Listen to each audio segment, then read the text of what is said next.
love and I want your revenge. I want your love. I don't want to be friends. Je donne amour. Hey everyone, how's it going? It is I, the real Randy Chavez. I'm coming at you today with a VeVe OMI Definity. It only says DECAT up there, but we are going to go over DEVVE and some FIAS as well. They actually just had an announcement we'll get to later. We will also get into the new Candy CEO, what that means for VeVe, what that means for digital collectibles at large, OMI, etc. I will be speaking with the CEO on Monday. I don't know yet if it's going to be a podcast or if it's going to be a quick private call, but the rest of that shall remain private for right now. But we'll keep you posted on it. Everyone say hello to Dashi. Hello, Dashi. Commenting, liking, subscribing is a free way to help support the channel. Non-free ways are Patreon, smashing the super thanks button down below, super chats as well.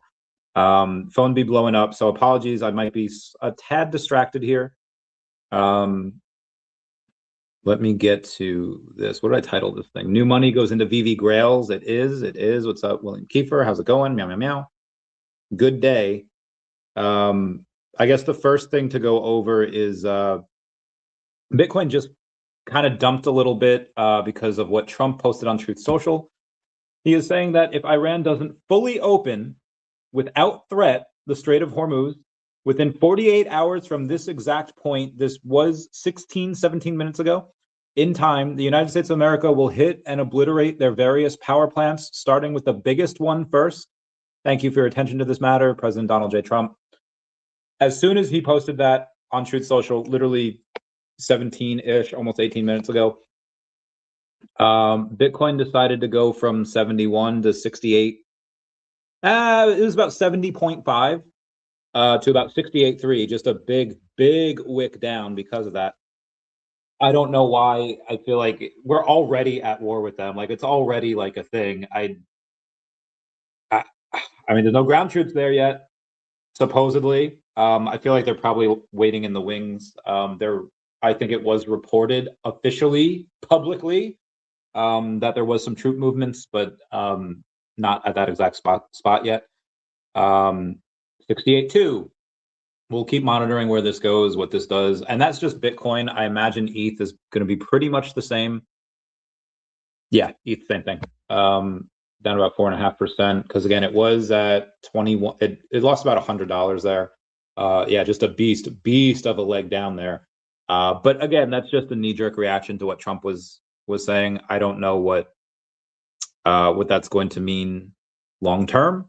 I think right now it's just, and it's also sad. It's the weekend, so there's not going to be too much. And the fear and greed index it was like 5 a few weeks ago. It was up to like 18, 25. It's back down to 10 right now because of the fact that again, this is kind of going on, and there doesn't seem to be any movement over on the Clarity Act. I think it'll happen this year. Before the election, after the election, I don't know. We'll see. All I know is that I've been buying some ANGs. What's the rest of the market doing here? I'll get to that in a minute. We do have a couple of guests tonight as well. As far as ANGs, I think yesterday, so 2 days ago, I had posted a video about ANG and what I was doing. He went from like $12 or like $13 to like $20. Today he's back down to 15. I did get a little bit more. I am not in the top 5 anymore. I was kicked out of that. I was kicked out not because I sold any, but because a bunch of people. You have Saloni and Ferryman, both of them have 61. Mr. Rolex has stayed steady at 49. Vicente has 42. He got a little bit more, and Standoff Chart has 41. Now, Standoff Chart, I do believe, like, he is at the floor right now, is looking to sell, but it's weird. He already has a couple of the Spirit World ANGs, or at least had one of them, because he's like the floor on that one as well. And I don't know why Standoff Chart was buying. He was minting only to sell. If you're going to mint, I mean, mint to hold, but he's minting to sell. So again, I think eventually, and I don't know if we'd be able to reach an agreement on it or not, but he's got 41 of them. Stand-up chart, if you're listening, I'll buy them all for $12. Listen, for $12, I'll buy every single one. And I plan to do that for everyone in general. I don't believe it hits down there because, again, you had Ferryman come out of nowhere to get 49 and 50 and now 61. Again, I'm not even in the top 5 anymore. So I'm close. I had 33 the other day or yesterday. At 37, 38 now.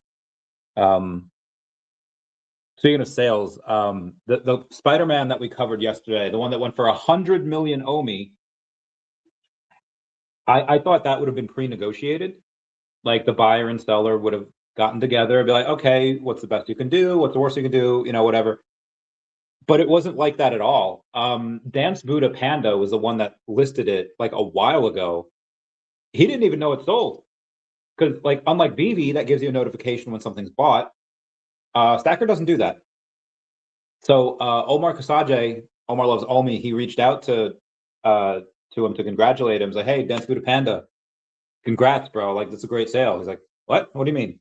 It's like your, you know, Secret Rare Spider-Man on 1000. It's over 100 million OMI. He's like, what? Like, he didn't believe him. He had to go check. I thought that was really cool. Thought that was really interesting that he forgot about it. So again, that was not pre-negotiated. Someone just saw it on the market. They liked it. They got it. And you have a bunch of people doing that as well. About $250 million was just liquidated from the crypto markets in the past 15 minutes since Trump had posted that. So again, you have that cause and effect there. We were at 68.2. We're back up to 68.5. So maybe that was just, again, knee-jerk reaction, wick down, and went back up. What's going on? Chilling and vibing. What are you up to this weekend, huh? Tell me. Tell me what you're up to. I want to know. Reckless, aka Mass Murders, 517 saying, what's up? Going on, Master Chief, Zamus, Link, Mario, Sonic, and the 2 other girls that I don't really know. What's going on, fam? I hope you're doing well. So that is the new money going into VeVe. Well, that's just that. It's just, dang, it's just Spider-Man. We had a sub 100 Minnie Mouse sell for 100. A couple R2D2 sell. We had just one Todd sell over the last day. 3 Amazing Spider-Man 15. So I think the reason why we had that big Spider-Man sale is because the trailer for Spider-Man Brand New Day amassed more hits on YouTube than any other trailer got, like, ever. Like, they got at least in like 12 hours, like the 24-hour record for how many trailers or how many views a trailer gets in 24 hours, they beat it in 12. Spider-Man, biggest IP in the world. So of course, yeah, you're going to see some of the pieces rise at a commensurate rate. Feeling vibes at MegaCon in Orlando. Thought that's what you were doing. I thought I saw that on X. Chilling and vibing. I wish we had 100 more people like you that just go to these cons and just are able to get make these things look cool. Because like, and I'll just use people like, I'm going to rustle some jimmies with this one.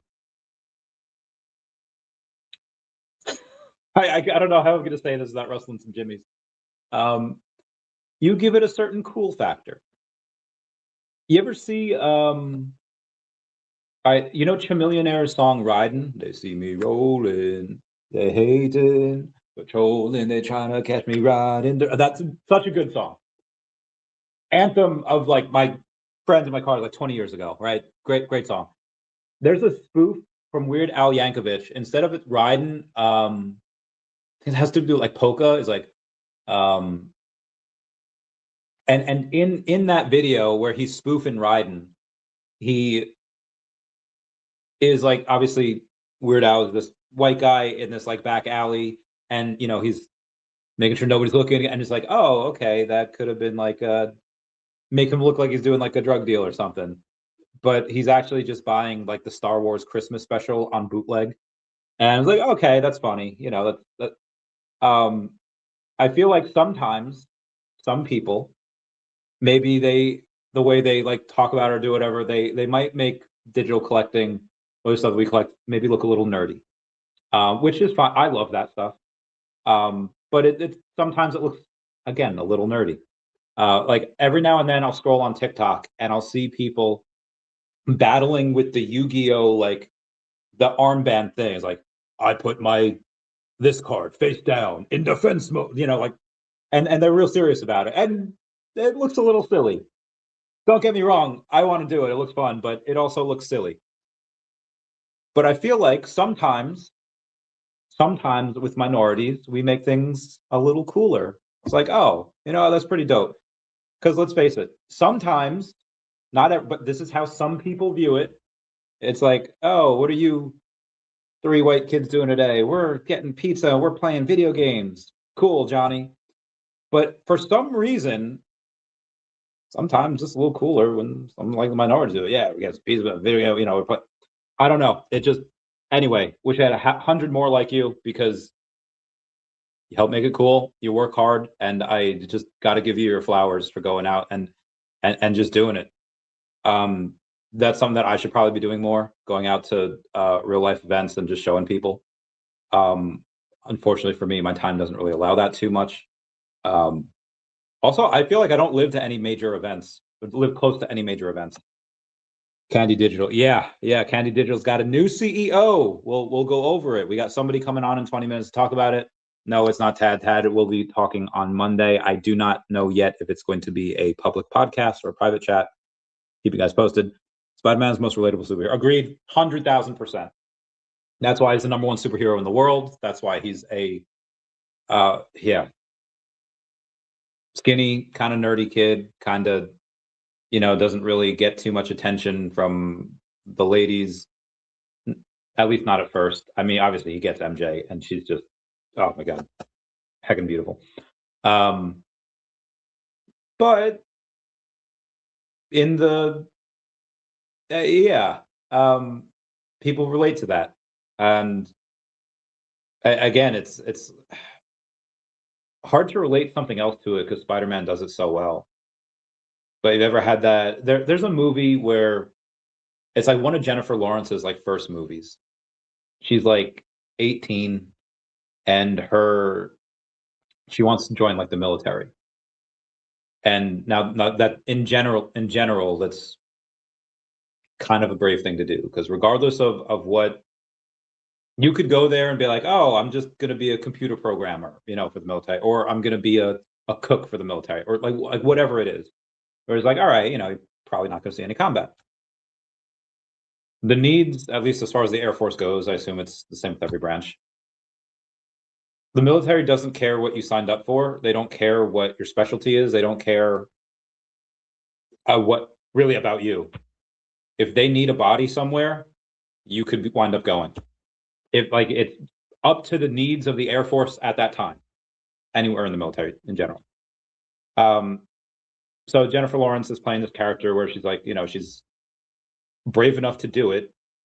She wants to go, but she has like a brother and sister that she's the one that's only one that's taking care of them. And the recruiter is like, listen, we have to hit our quotas. I want you to go, but it doesn't look like you can. And it honestly might be a braver thing for you in your situation to stay at home and to, take care of these kids because they don't have anyone.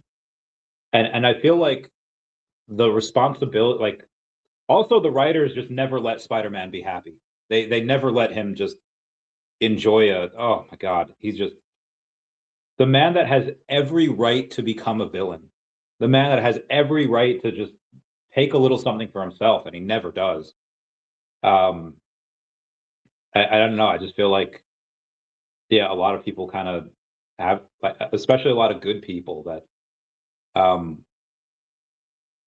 like, for example, your reputation is what others perceive you as. That's what they think you are.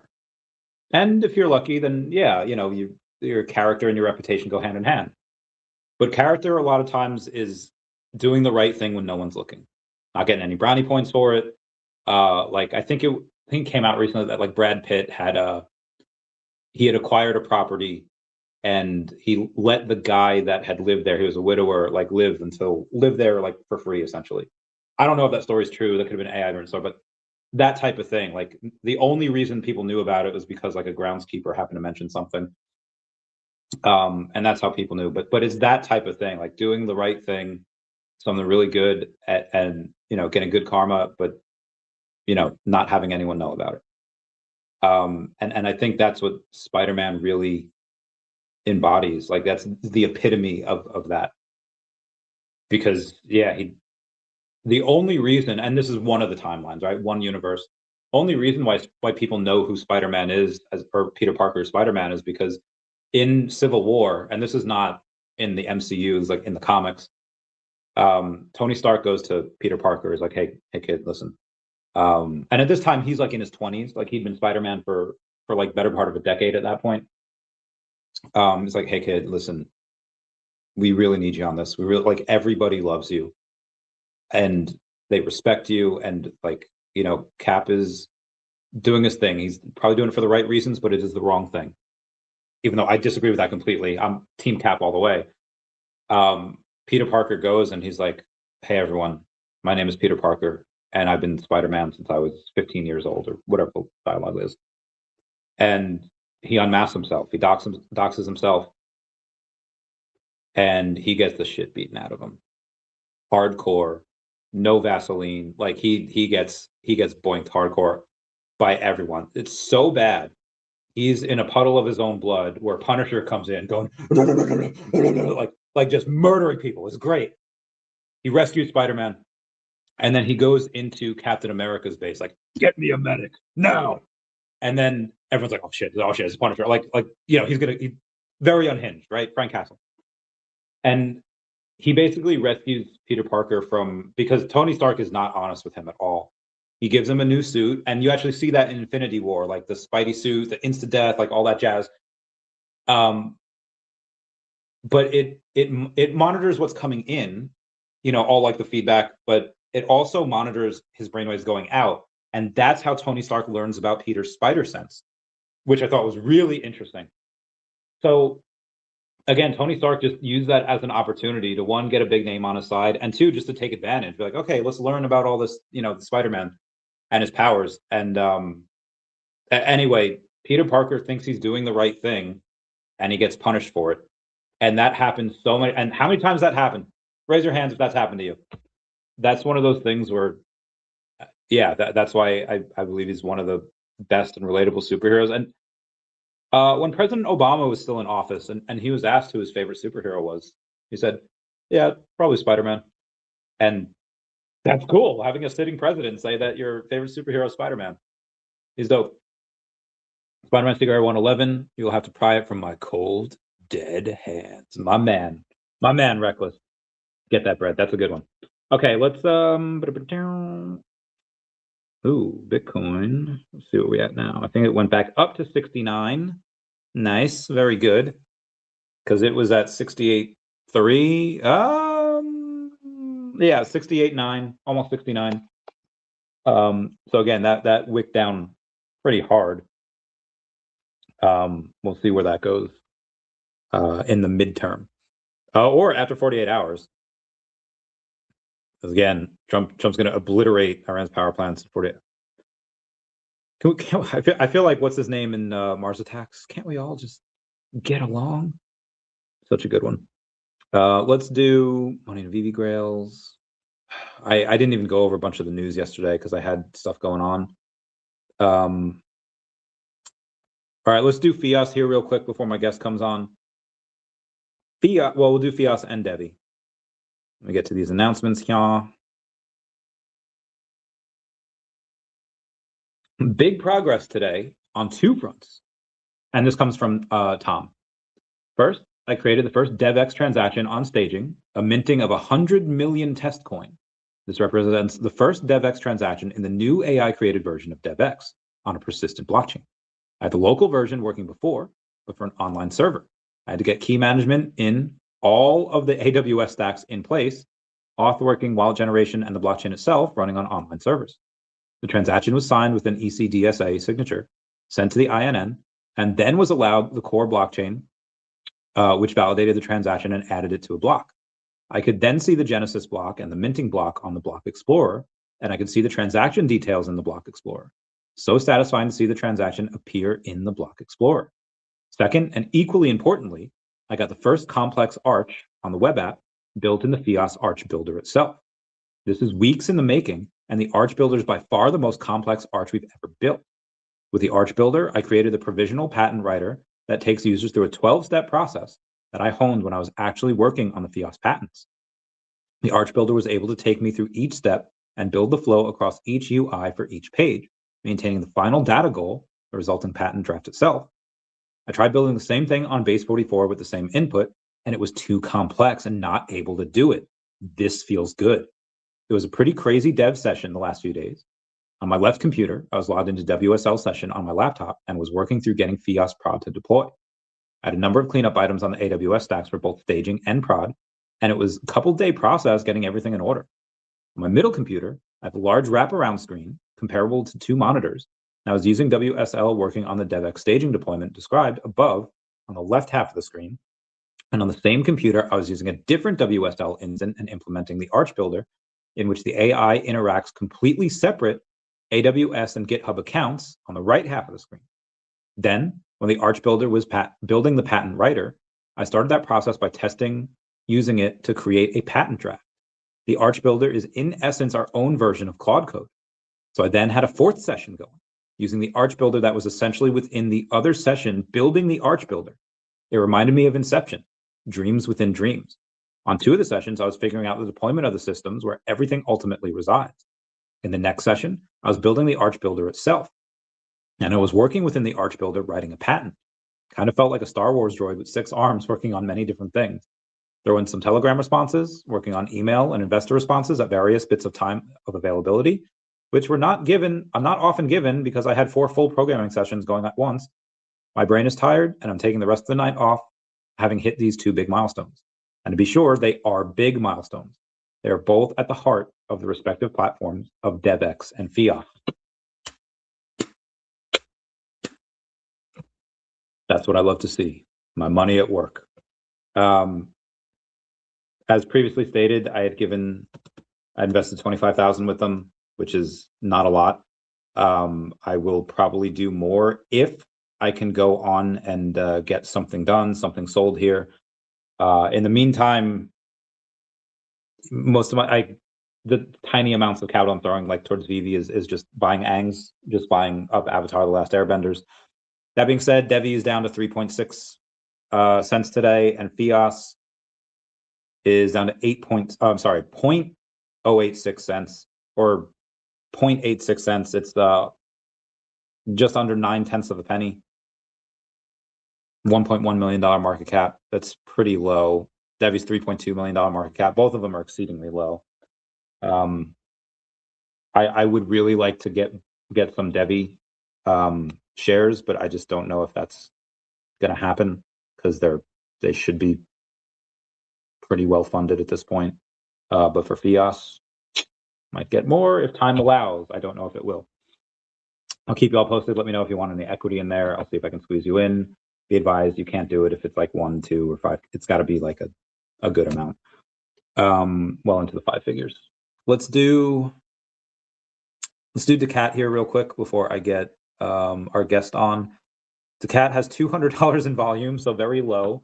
$227,000 in liquidity, $830,000 market cap. I'm working through the second comic. So I've been calling a lot of comic book shops lately.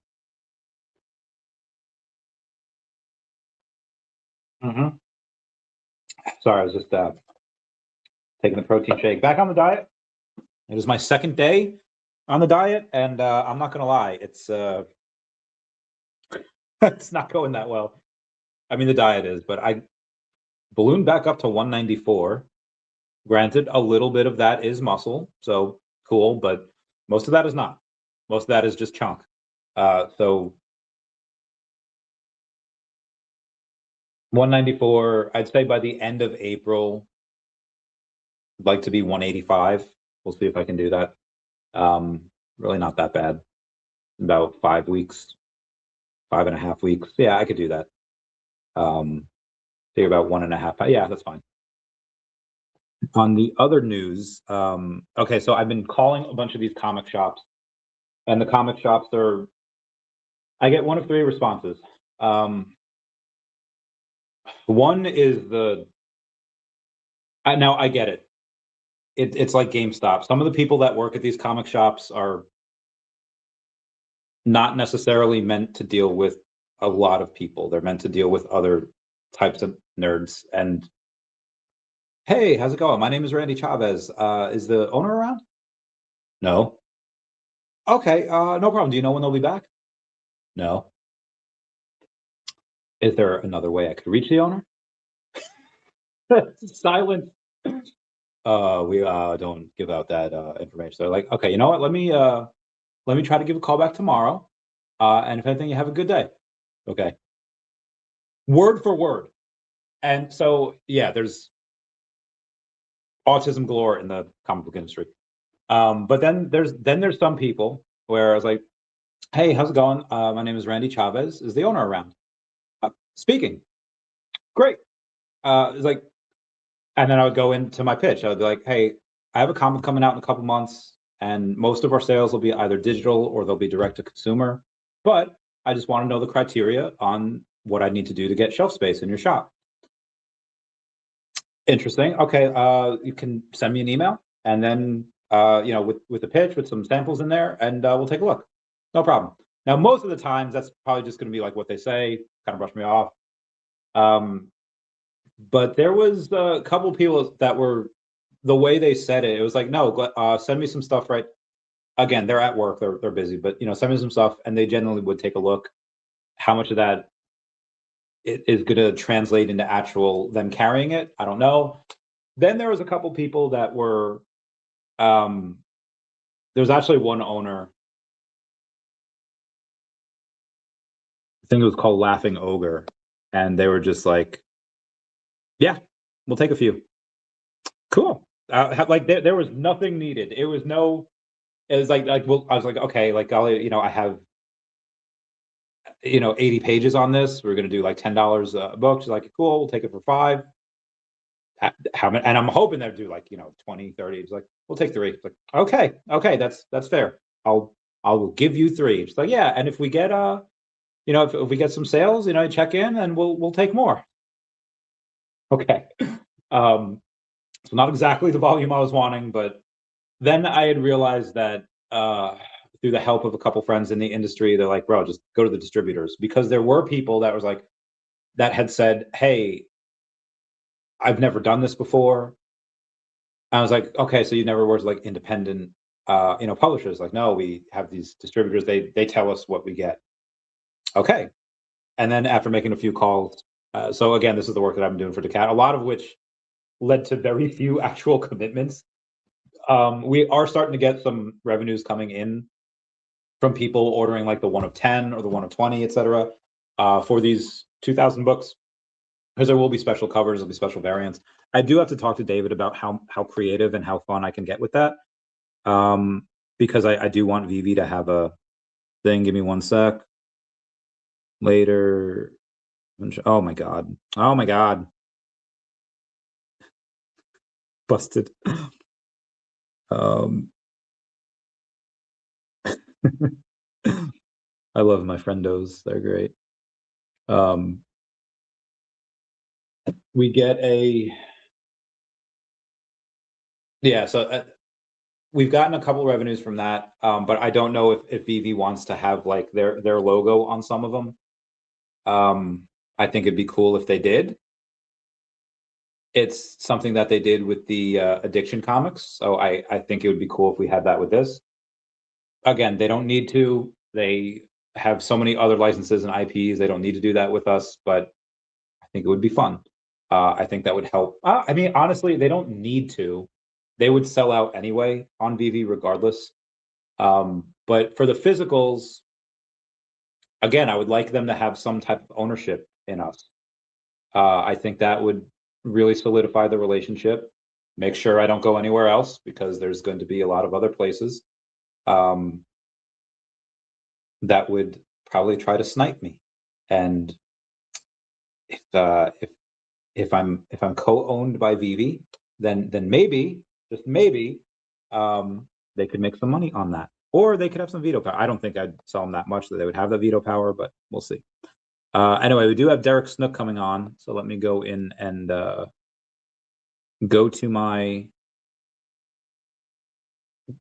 over here, and he does not have to be on the. You are on the camera. Howdy, howdy, howdy. Yeah, I made it happen. Okay, very good. I'm going to requote my post and say, let's. I'm taking this off though. Take it off. Take it all off.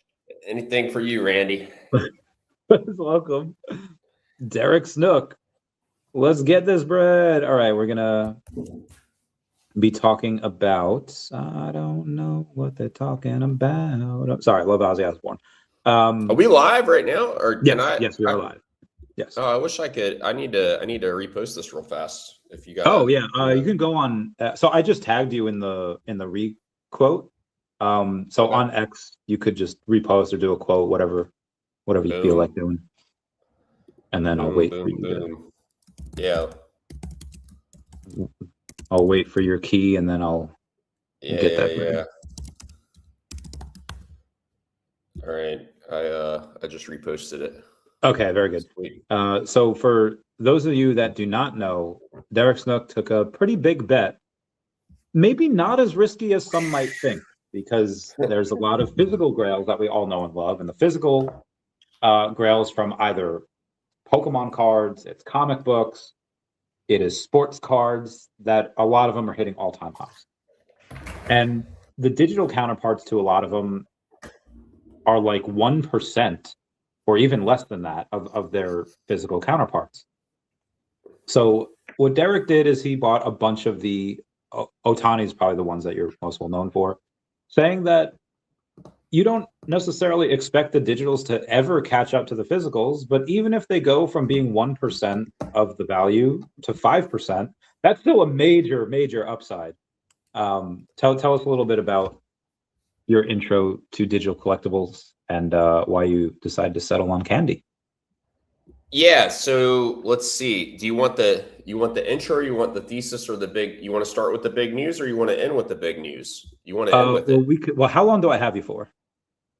I got 15 minutes, probably something like that. Okay. Depends. So let's it depends. Do a quick how you and why you got into candy, and then we'll get into the news. Yeah, you can get rid of me as fast or as slow as you want. Yeah, I mean, so to give you an example, there's 6 Ohtani 1-of-1s that I bought on candy. There's 11 total. And when was this that you bought them? Oh, I did all my buying between August and November. So the last 4 buys that I made were actually really incredible right before the site went down. I bought like 4 grails. So I had a different mentality than everybody else on the site. But to give you an example, Ohtani's rookie, I bought it basically for like $7,000 or $8,000, like $5,000 in cash and like $2,000 in trades. And the physical one would go for like 10 million, maybe. I think Dana White was going to try to buy it for 4 million, and then the owner took it back and said, I want 10. So somewhere between 4 and 10 million.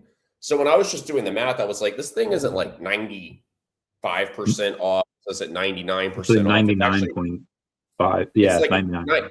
It's like 99.99% off. So when you do that math, for every 0.01% that it gains on the physical grail, you double your money. So I was like, well, I just think that there's higher than a 0.01% chance that this is going to survive and gain on the physical. And so I just bought it playing poker, basically. And I did that with a lot. I mean, one of his grails from the 2024 season went for like at least $1 million, and I was buying those for like $1,700. I bought all 4. So all 4 1-of-1s, 3 from the 2024 season, the 1 from 2025 with the 50-50 stats on the back. Looking back, I bought them all. And I think it's cool because you can fractionalize that, right? Like I could bundle it up, and then I bought along themes a lot. So I got really interested just because I collected cards as a kid.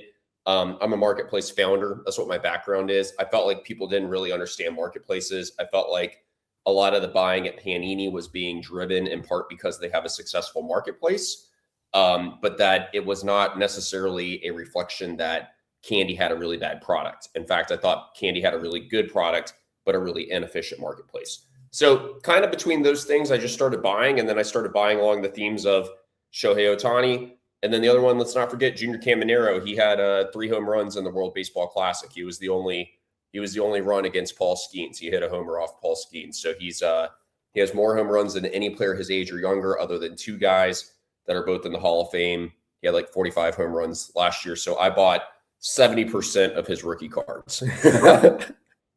A buddy of mine got a 1-of-1 Paul Skeens in the physical like last year in like August. Oh, cool. And I don't know if they still have it, but yeah, it's I was there like when they like the day after they pulled it. I was like, oh, that's so cool.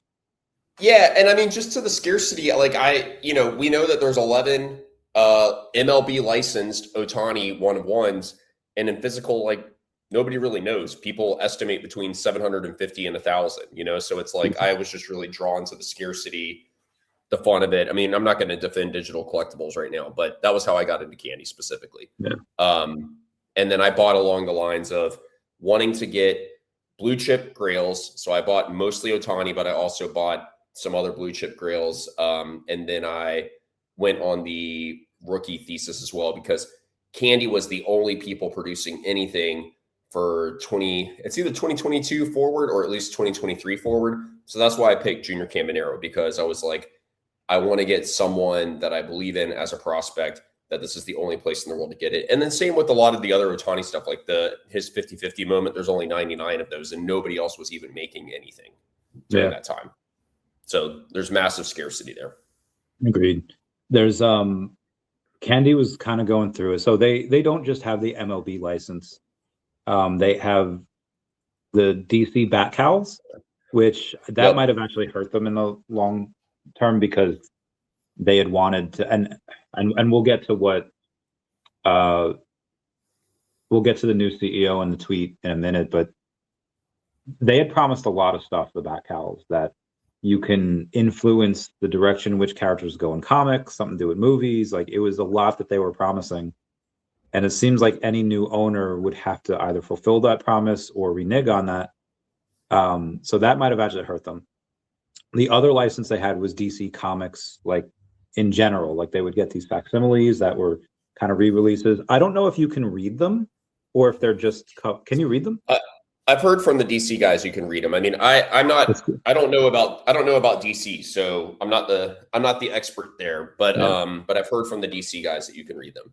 That's pretty dope. So yeah, there's a couple of grails that are on there as well, which, because even if you wanted those grails in real life, you have to get a facsimile. You can't get the actual one, because the actual ones are going to be worth insane amounts of money, and you don't want to break them open from a slab and read them and ruin them. So in order to read them, this is really the only way. But let's take a look at what Tad Smith had given he's actually, I don't know if he's coming on the podcast on Monday or if we're just going to have a private convo, but oh, cool. Yeah, so we'll be talking on Monday. He says, on Friday, which was yesterday, I doubled down on my commitment to digital collectibles by agreeing to acquire most of the assets of Candy Digital. When the transaction closes in a week or two, I will also serve as CEO. My view is that the sustained value of digital collectibles of all kinds requires transparency, security, liquidity, scarcity, and desirability. Candy intends to provide all 5 of those benefits for past and future fans. Agentic and AI commerce will cause velocity and value to soar where crypto rails transactions easily, and clear digital ownership and rock-solid authenticity exists. Candy will operate by a few simple values on my watch: a golden rule for all involved, respect for licensor brand and artists, relentless focus on fan experience, frequent communication, often from me. He goes over his email address if you want to reach out directly. Please follow Candy for more digital stuff. More on the platform, relaunch and dazzling new collectibles. So that's something I wanted to bring your attention as well. He had mentioned, he took specific care to say that he's acquiring most of the assets of Candy, but he didn't necessarily buy the platform. That's how I'm interpreting that. Is that how you're seeing it as well? Yeah, I mean, people are, speculating all over the place. I think that I sort of have a 2-part thing to say about this. Sure. One is, I think everyone is happy that there seems to be an acquisition or a sale, because it means that something is alive, right? So, people that are candy holders, we were all, when I was buying, I was knowing that it could be dead. So that could be bad news. And then the second thing that I think is really exciting is his experience that he's bringing to it. I mean, to answer the question of like what assets are surviving, what are not, I have no idea. I do know that in the Discord, the announcement that was published was both tagging DC Comics and MLB. So, you know, it would be odd to tag one of those two if you're not planning on keeping it around, you know. And DC and MLB are the two biggest things that Candy has. Yeah. So, yeah, does that answer your question? Kind of. I mean, obviously it's all speculation, but that he would acquire the company. But it's weird why he wouldn't say that though, and he's just saying the assets. So that's why I was just wondering. Is the question like, is he acquiring all the assets, or the question? What is the question? The question exactly? is if he's acquiring like the company, because like let's say if harder for VeVe, VeVe has like 12 million assets on there, but let's say VeVe went down. Some rich person could go in and buy the assets and say like, okay, we have self-custody, we're gonna migrate elsewhere, we have the assets, we don't need the platform, now we can go and make a new platform or make it so that they're on OpenSea. Like so that's what it sounded like he was doing. He was just acquiring the assets and then moving the assets elsewhere, because someone had even mentioned like, when do we get self-custody so we never suffer this type of treatment again? And Tad mentioned that. Okay, I'm reading this very differently. I mean, at the bottom of his post, he says, we're not starting over on candy.io. We're picking up something extraordinary and making it better. So when I'm reading assets, there's multiple assets. There's MLB, there's DC Comics, there's Getty Images, Stranger Things, NASCAR, and WWE. There might even be like UFC fighting. The only ones that people really used a lot was DC and MLB. And of course, my thesis all along is like, sports needs to be with sports. You know, this stuff needs to be split up. DC should go to VeVe or something like that. I don't know anything about that, but the way I'm reading it is those are the assets. And then I don't read it that Candy's being dissolved. I read it that he's purchasing Candy. That's how it reads to me. And then the self-custody piece, like the stuff that he's already saying, you know, he's posting little clues. So he just posted a podcast. I listened to the whole thing. And then he posted that on self-custody. So like he said that would be a big priority for him. But yeah. I'm not reading it as that he's purchasing the assets are DC, MLB, etc. Maybe he's not buying all of them because only like two. He could buy the contracts. Yeah, exactly. Yeah. And then, or he could be buying the company. I don't know which of the two it is exactly, but I think what is important is that it means that like Candy MLB and Candy DC most likely have life. You know, there's life and there's plans. And if you go start listening to his stuff, and then I guess what would be good is to go into his experience, if that's okay. I mean, this guy, he was the CEO of Madison Square Garden. So he's got sports experience. He was the CEO of Sotheby's. So like, you know, right now in digital collectibles, we talk a lot about how there's been like $175,000 or $200,000 sale. I mean, he sold a Da Vinci painting for $450 million. So he knows how to sell high-end stuff, how to attract those people to it. And also, like, you know, in his podcast, he's actually talking a lot about, he doesn't think that the experience as exciting as it could be with purchasing digital collectibles. So like, he's talking about auctions and things like that. I think he has a vision for it. And then the third piece is that he was a board member at Candy. So he represented 50T Holdings. And if you go look at 50T Holdings, and I think he stepped down from the board when the receivership happened, but like he was a board member at Future First. So he's listed on the website still. But if you go look at 50T Holdings, their portfolio is stacked with like really solid crypto companies. It's like Kraken, Gemini. He's on the board for Doodles. If you go look at his LinkedIn, he's on the board of Julian's, the pop art gallery and museum and auction house. So he's just kind of got like stacked experience across sports, across high-end digital art and collectibles, and then across like all of the, you know, metaverse crypto ecosystem. So I don't really think you can ask for somebody with better experience to take the reins. Agreed. Especially the network that he has in his Rolodex, or like you said, the 9 figures, like we've had NFTs sell. I mean, even recently, like you said, for 6 figures, and back in the day for 7 figures in the last bull market. But yeah, 9 figures, like that's real money. Wow. And yeah, I didn't know so people were buying stuff for millions. That's awesome. this was back in the day. This was like the Bored Ape hype, where you had like Jimmy Fallon, you had Justin Bieber, Paris Hilton. They were buying Bored Apes for like millions of dollars. Like I think Eminem had one, Snoop Dogg. Okay. Now those Bored Apes are worth like 50K. I think some of them are worth even Yeah. less. But All right. I got confused. I thought you meant on VeVe they were buying them for millions. I think the biggest one we had was it was either a Donnie or a Spider-Man.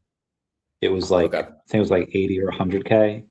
Okay. Obviously a lot of those have gone down. The only ones that really get into the 5 figures now are like special mints, like the mints of either, hey, here's the year that this started, or here's like one sold yesterday for like 11, 12,000 because it was Yeah. Spider-Man secret rare number 1,000. It was the last one. Yeah.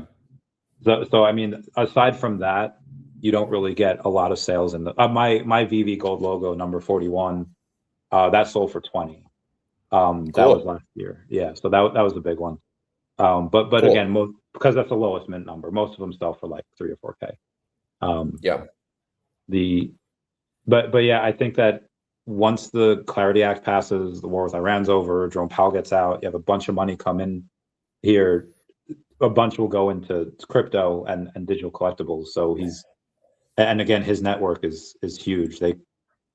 That $450 million sale from the Van Gogh, Da Vinci, 1% of that 1% of that probably could have bought like the Candy platform, like for 4 million. Maybe. Yeah. So, I mean, I'm pretty stoked. I'm cautiously optimistic. I don't, we only know what we know, but if you're someone that's holding candy bags, you just had a maintenance message on the site and no marketplace. And so you're just thinking, well, this might be a zero. I mean, when I was buying, I researched everybody on the board and I researched his experience. And I was like, I don't think that these guys are just going to let this die. So that influenced my buying, was his experience specifically. So if you're a candy person, hey, it's alive. And then secondly, like, the guy has spot on experience for what I think this space needs. And like, it could kind of mark the bottom in a way. Like, we could see a big turnaround. It's good to see someone that has his caliber of experience getting involved. And I'm excited to see what's happening. And then the other thing too is that, when I follow a lot of the Panini guys, and a lot of what they're really good at is they're starting to bring in, because the other big news going on is that they're getting their OpenSea landing page set up. So one of the things that they have focused on a lot is bringing in physical collectors into the space. And so they're bringing in a lot of physical sports guys, and then they come into Panini. So I think Tad has that, but then he also has the whole art space too. And they're focused on that. And I think Tad will be fantastic at bringing in collectors from the physical world into the digital world. So I think it's pretty exciting.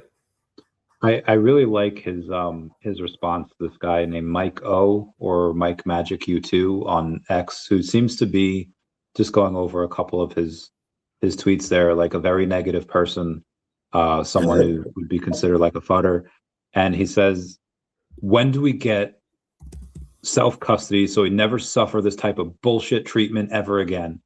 Now, if it was me, just because I've dealt with haters a lot, I would have just like ignored them, blocked them, whatever.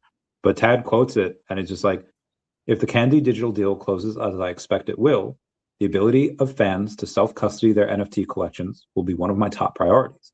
In fact, I've been personally paying for the tech work for weeks to prepare Candy for this very service. My appreciation and respect to all the fans for their patience. That was handled with such class and such, like, this guy's my hero. Tad, you can't wait to talk to you. Yeah.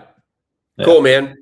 I could ramble on, but any other thoughts? I like to keep it succinct. So the self-custody, for me, because he's talking about the licenses, and he wants to pay respect to them, the only way that, like, so VeVe's been in this enclosed ecosystem like since its inception. Like, no NFTs are allowed to escape it. So there's a lot of people out there like, well, they're not real NFTs. We can't like self-custody. And I understand that outlook. I think it's a little myopic, but I understand it. They're about to be, they've migrated everything to the collect chain. They switched from mutable X to collect, and on the collect chain, it guarantees the royalties. So they could be in a MetaMask, they can be in wherever on OpenSea, and it'll all of the appropriate royalties will go back to the IPs. So for Tad Smith, if he wants to do that, I would say go to the collect chain, but I'm a little biased because I know Patrick Halo created it. In your view, have you seen any other reasonable ways that other companies and IPs can get their royalties guaranteed? Yeah, I mean, the man you probably actually want to have maybe on the show, I don't know if he does real live appearances or not, but his name's Card Aficionado, or the other big guys over at Panini are Spinatron and Billow. I think I've heard of him. Yeah, Spinatron is actually bought one of the physical Otani grails for over $1 million that I was kind of basing some of my buys off of. So on the royalty side, I mean, as I understand the lay of the land currently is that royalties they're not like a nice to have, they're essential for someone like MLB, right? So we've been talking about collect a little bit as well, just because I know that the VeVe guys are very, very pumped about it. I know that the royalties are not a nice to have, they're essential for MLB. And I think that's a good thing as long as it's a reasonable royalty, because what will happen is that, unlike physical stuff where they only get money revenue on the first sale, with digital, they're going to get it every single time. And then all of a sudden, you're probably going to see them pushing digital a whole lot more than physical when they realize that and the money starts coming in. So I know collect chain is an option. I know the tech is either there or it's getting there. And then, Top Shot has Flow, which I don't know exactly how that works from a royalty standpoint, but I know that they're like around this self-custody thing. And then Panini, as I understand it, they have this OpenSea thing, but I think what they have is like whitelisted sites where you can take it to. And one of those guys would know better than me. So like, I'm not sure if that means that you can do anything you want with it. To me, if I have self-custody, if I want to just light it on fire, I should be able to do so because I'm the owner of the property. But I do know the royalties are essential. And, the thing we've always talked about, especially in sports, it needs to be a secondary Amazon marketplace where you can trade across brands and sports. And like, that's what we need to make happen. I actually even talked to, there's a dude that bought Atomic Hub, which is like, do you know Atomic Hub? Have you heard of this? So that's, what blockchain is that?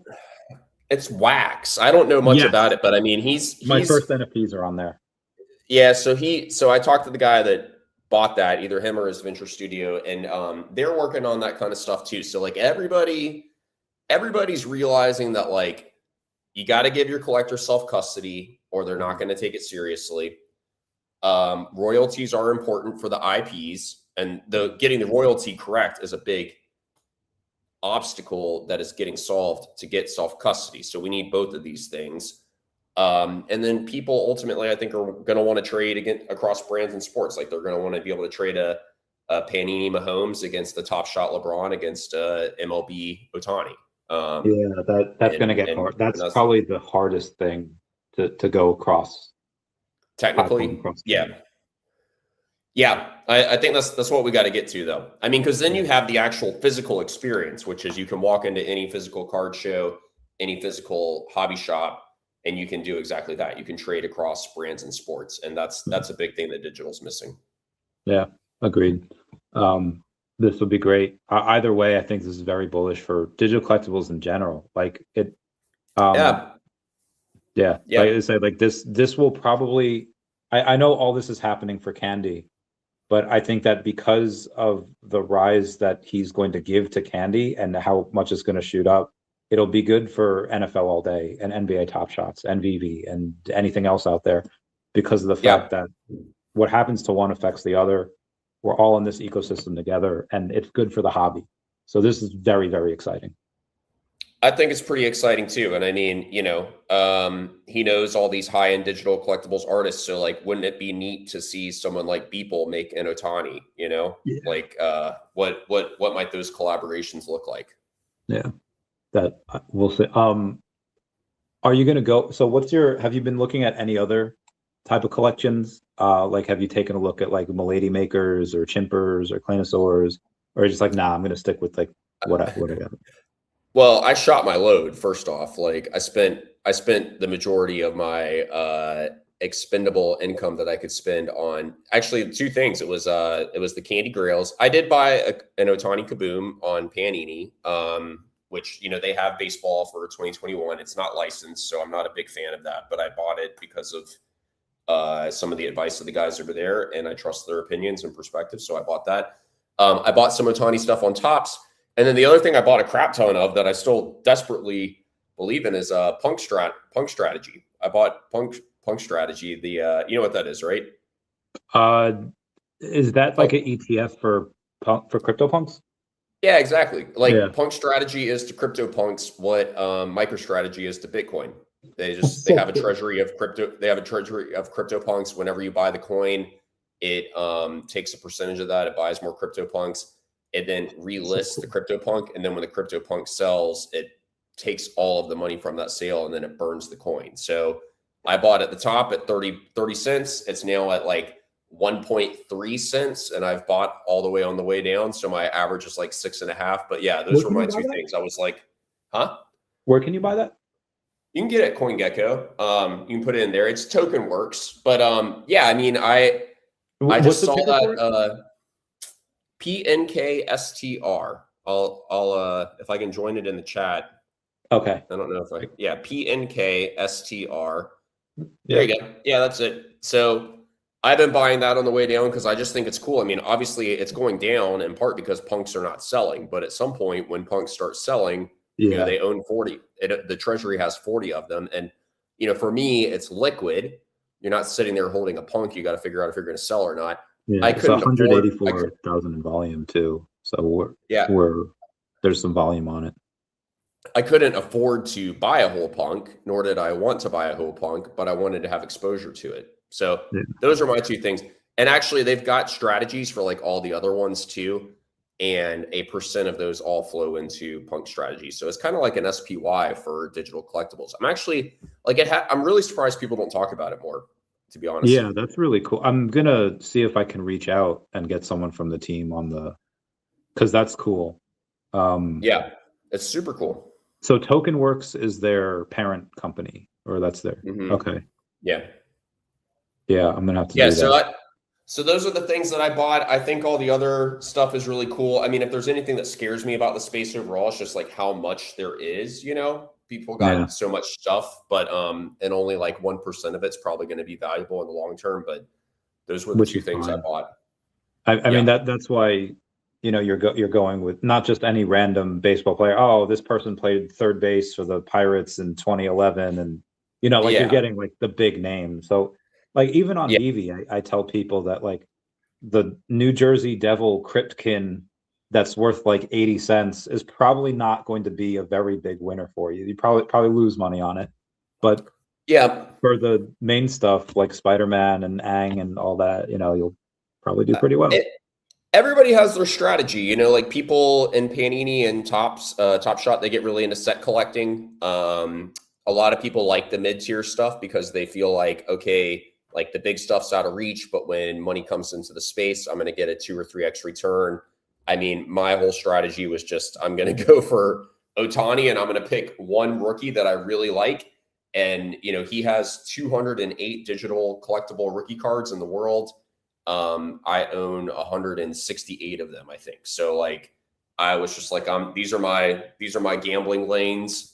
And it's, you know, I don't even want to call it gambling because it's gambling with the real thesis, you know, but it was that part of my portfolio and I just went hard on it. And so I'm excited to see what Candy has next. And yeah, I mean, you keep doing those comps and you compare the very, very, very suppressed prices to what is on Top Shot, what's on Panini, and then you compare that to What's physical? I mean, the Panini guys talk a lot about their stuff is 75% off the physical equivalents, right? And then, you know, Candy stuff was like another 90% off of that. So it's like it's still pretty cheap in comparison to what's out there. So it's awesome. Oh, dude, thanks for coming on. This is great. I'll let you know how the conversation goes on Monday. If it's a podcast, that's great. If it's not, and just private call, that's also cool. I'll keep you posted with what I can. Tell Chad I said what's up. Thanks for coming on, mate. I'll catch you later. All right. Peace. Bye. And we are back. It is now us. I actually mentioned to another buddy of mine that I get him on. So let me see what I got over here. Copy. Let me get to my friendo. Where the hell is he? If you are free. If you're free tonight, I'm live now. If he is, great. If not, no big deal. But yeah, let's go over OMI because we haven't gone over the OMI yet. OMI is down 4% on the day to 000113. And like I said, I always want to buy more. I looked at the Ang secret rares, which I don't have any yet. They're 193 right now. I think that it's possible they can get down to 150. Now, I mean, it's possible because it's NFTs and crypto. It can go down to 110, or it could shoot up to 400 and never come back down again. So I don't know, but I think just it was 300, slowly trickle down 250, 193, and there's 148 of them. So there's 40 left. Wait, hold on. Let's see how many are actually left. So 1,505 of all of these Angs sold, which is $60,200. And there is 128 secret rare have been sold, 1,377 commons have been sold. There's 70 withheld editions, I think 20 from the secret rare and 50 from the common. So out of 85, so this has 57 secret rare left. And the commons have, let's say if it's 1955, you got 578 left. I'm really hoping that now these will mint out eventually. These might not mint out for, you know, another. They've been doing about 100 a day. So maybe it takes another 7 days, but I would say a couple more weeks because the minting has slowed down a bit. Because right now, okay, you could mint 5 of them, and if you mint 5, maybe it looks like it's about 1 out of every 10 is going to be a secret rare. But if you do that, that's $400. Okay, you mint $400 worth. You get a secret rare, it's worth 200. Now you have 9 other ones that are worth 15. It's 135, and it's like, okay, that's 335 out of the 400. It's not. You'd probably better off going and getting and just buying the secret rare. However, that only works for a couple of them because then the price gets higher, and it's like, okay, then it's easier to go back and just mint. Also, you could mint a very low mint number. You could mint a special mint number. The special mint numbers on these, the 2005 has already gotten, and we're not going to get that back. That guy's holding on to that forever. Sorry.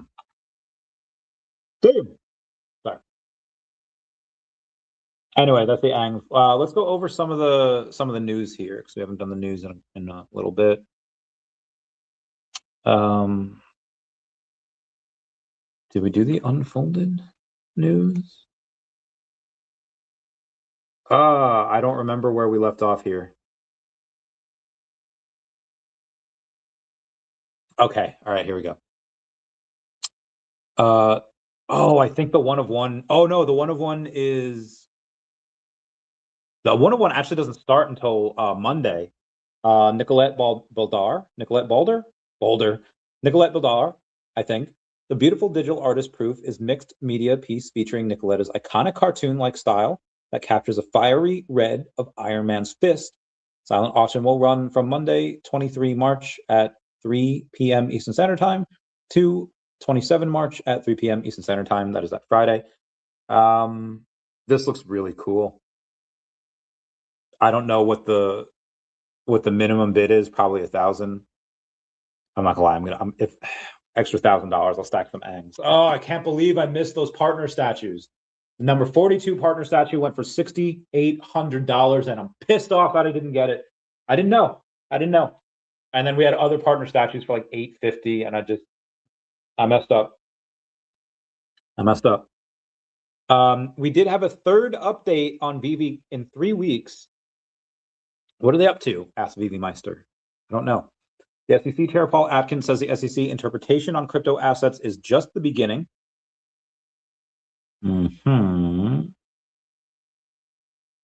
SEC approves NASDAQ rule change to enable tokenized securities trading. Europe's largest asset manager, Amundi, debuts a $100 million tokenized fund on Ethereum. Morgan Stanley files S1 for spot Bitcoin ETF with the MSBT ticker. Dude, Trump talking to the, was it Prime Minister of Japan? I don't know what they have. Question from the audience. Why didn't you inform allies before attacking Iran? Trump says, we wanted surprise. Who knows better about surprises than Japan? Why didn't you tell me about Pearl Harbor? That is diabolical work. But him and Japan, they seem to be really good friends. They seem to be hugging each other and all that jazz. They seem to be friends. Again, diplomacy is a lot better, in my opinion, a lot superior to bombs and bribes. Anyway, we got Meta backtracking on their decision to end Horizon World. So that's something that Stan, I think Bukasas had mentioned. They originally did say, yeah, we're going to end Horizon Worlds. And they pedaled back or backpedaled on that decision. And it was like, you know what? We're not going to close it down. Also, one person can't kill an entire industry, just as one person can't make an entire industry. Now, did Zuckerberg like help prop up metaverses for a while? Absolutely. Did he kill it? No. Like the metaverse took a shiv to the liver and has been bleeding out horribly for years. Him doing this, like it doesn't matter because the metaverse has already been in a downward trajectory for years. That being said, yeah, that does give it another hit to it as the bleeding has maybe stopped and things are starting to recover. Like that did not help. Again, the bleeding seemed to have stopped. That didn't help. And it probably does give it a little bit of a headwind when it tries to, go back up again, because it will. But when it does, it is going to have a harder time. So did the kill it? No. It doesn't hurt VeVe. Does it hurt the VeVe verse? It doesn't really hurt the VeVe verse. It just, again, it's going to be a headwind when the metaverse starts to go back up again and VeVe's trying to ride the wave. The wave won't be as big as it was because of this type of deal. So in that way, it just won't, it'll suppress some of VeVe's growth because the metaverse won't be as big. But honestly, VeVe doesn't really need it. We are going to get Jean Grey Special Edition, Common and Ultra Rare. That is coming. When's this coming here?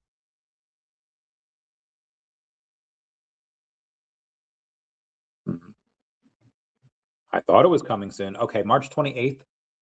Comes on March 28th. That is, oh God, that's it. That's it next week. All right, recent drops. We have Assassin's Creed coming tomorrow. Assassin's Creed Odyssey. I wish more people cared about this license. Oh, the rare is 931. Ultra is 431. Secret is 231. Again, it's all blind box, right? Yeah, it's a blind box. I mean, these look beautiful. These look really good. It's just, unfortunately, the type of people we have on here just are really not into this IP, unfortunately. I think Ezio did pretty well, and then the rest of them. But they're contractually obligated, I think, in order to do this. So I hope we get some people trying for the secret rare.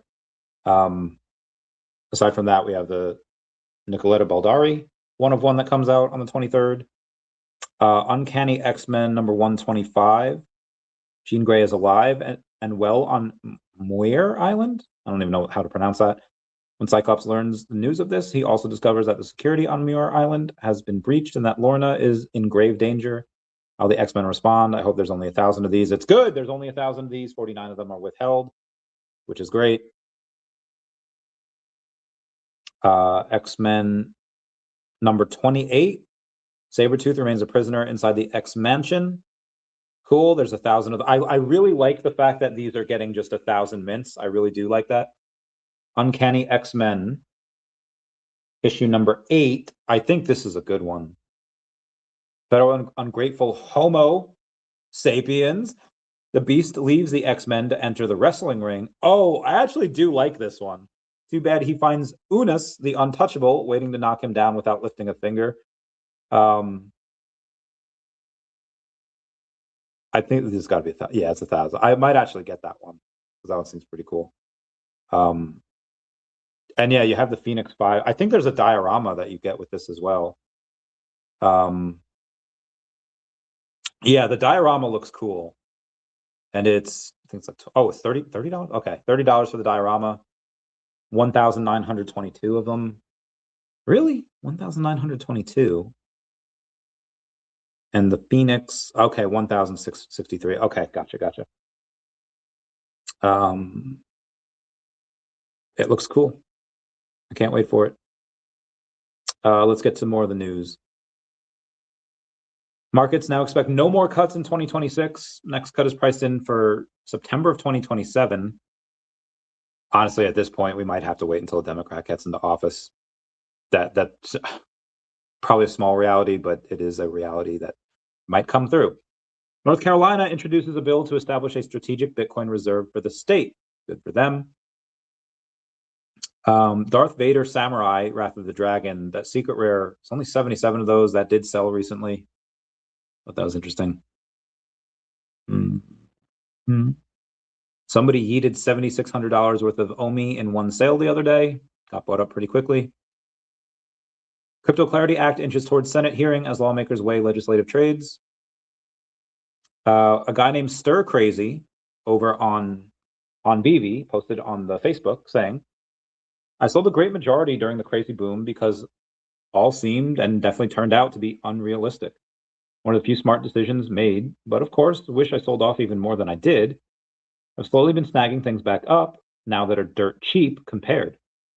I really lucked out with getting rid of a bunch at a good time, but still think this type of stuff is the future. And no matter what, I want to have things that I enjoy for me. Stuff that if it all went to zero, I'd still dig looking at or messing with. That's a great mindset to have. You're like, hey, I'm glad I got out at the top. Now there's a bunch of stuff that I want just because I want it, and it's dirt cheap compared to what I sold it for. And even if it does go to zero, I still like messing with it. So yeah, so great mindset. You got VeVe Meister saying exactly 5 years in, he's been a member since March 19th, 2021. I've seen a bunch of OGs who downloaded the VeVe app even earlier, some Uber OGs in 2020.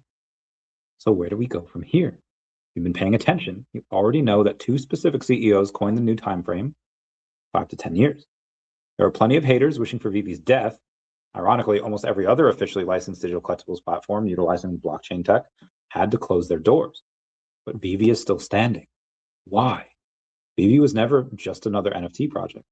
And that's exactly why it survived. I love VeVe Meister so much. He's such a cool dude. He's so chill.